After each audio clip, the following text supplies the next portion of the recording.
Hello, I'm Nguti Daudi. And I'm Becky Katagaya. And welcome to Fas Fas, the show where we make way for women on this leadership path. On the series, we'll be dealing with barriers and biases that stop women from getting into Uganda's top leadership. And talking about how you and I can close this leadership gap.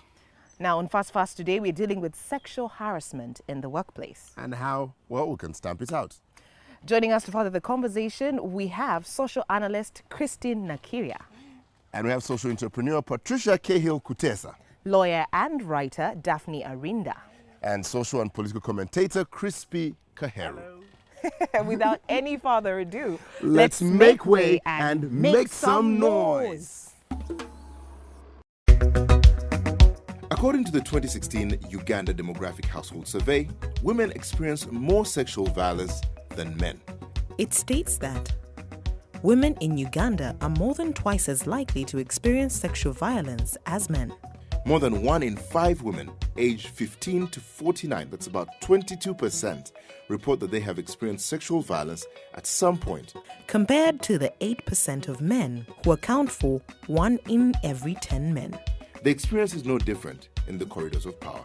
In 2013, Proskovia Alengot, one of the youngest female MPs in the 9th Parliament, claimed she was being sexually harassed. In 2014, Kampala woman MP Nabida Nagai Simpala said female legislators are sexually harassed by their male counterparts.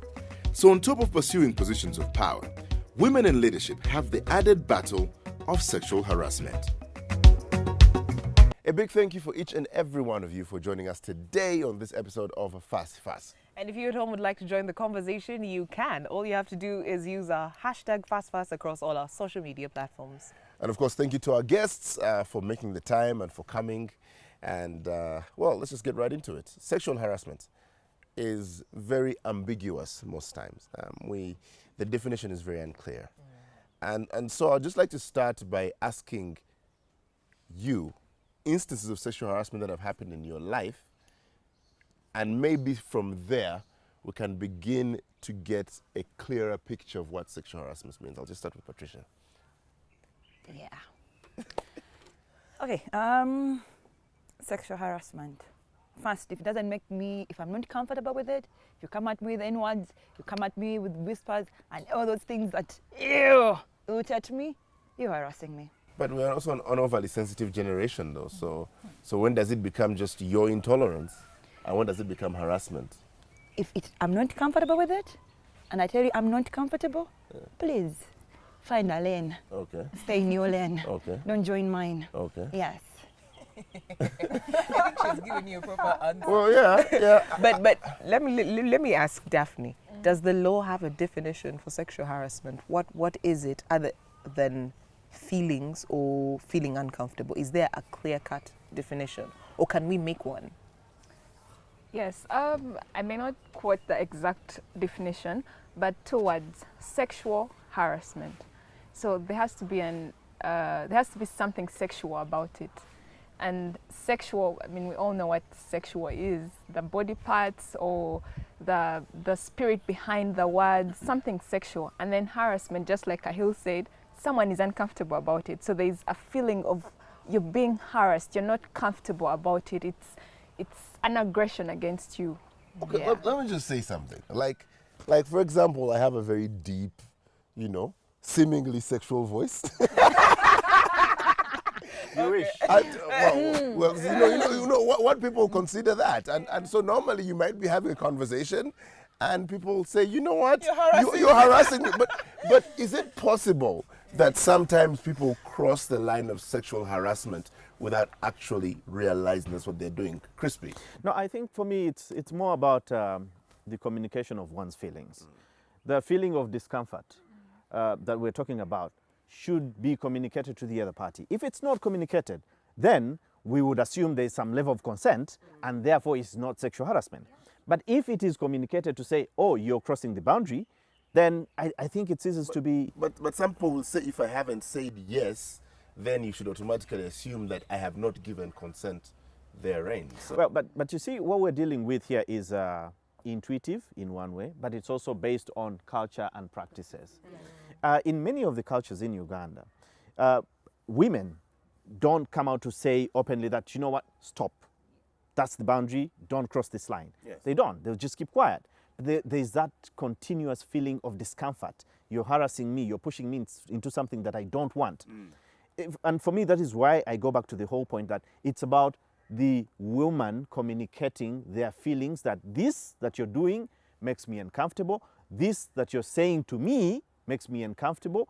I just don't feel right about whatever is going on. Christine, I have a question for you. Away from power dynamics and men being shy about coming out, I mean, it exposes them. Are there non-verbal ways a woman can communicate her displeasure, discomfort, uninterest in sexual advances? Sure, I think there are many non-verbal ways that one can communicate. The question is, does the other party understand that communication? If the other person doesn't It understand. is communication. There is non-verbal communication, but the question is, does the other party understand the message the way you want signals, to put it but out? if the other person doesn't understand it, then it's not communication. It is because, for instance, if we were just having that discussion about the hugs, this guy wants to give you a hug every morning. He comes into the office and you're not comfortable with it, and you can't. Sometimes it's really hard for you to say, hey. Please don't.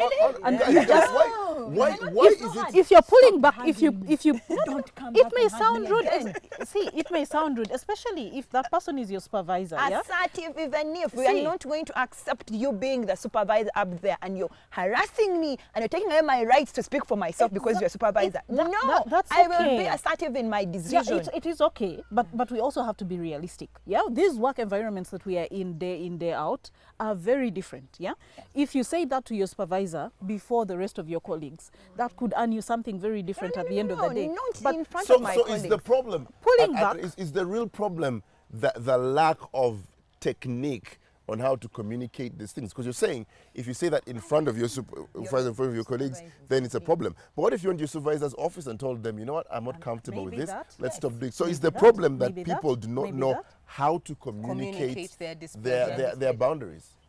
Maybe that, but right there, when the person is trying, for instance, the example I'm giving of giving you a hug, you're not able to say it, but yet you don't want to take the hug. Pulling back is non-verbal communication. The other person should be able to really tell that there's some sort of discomfort. But if the intention is that of, you know, pursuing and the rest of the stuff that may follow, they may be insistent, and that is harassment. Yeah. I like the fact that we have tried to define what sexual harassment is. I still don't know what it is, honestly. But despite the fact that David doesn't know what it is, and some people out there are trivializing people who have actually been harassed, we cannot refute the fact that it happens. Yes, it does. Some people are aggressively harassed or even assaulted without their consent. Of course, harassment and assault means you haven't given consent. And we've seen campaigns like Me Too and the like coming out. So despite the fact that we might not understand it, it is happening and it needs to be addressed.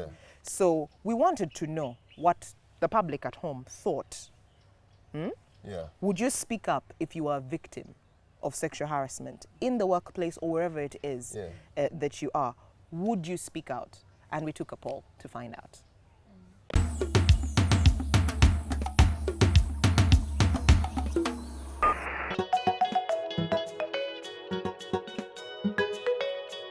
Yes. Yes, I would.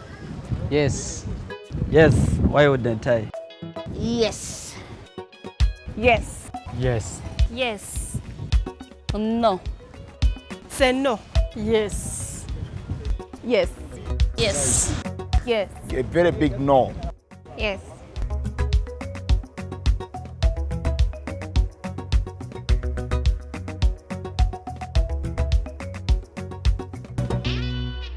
Would you go and say, you know what, I'm being sexually harassed at the workplace? Would you report that?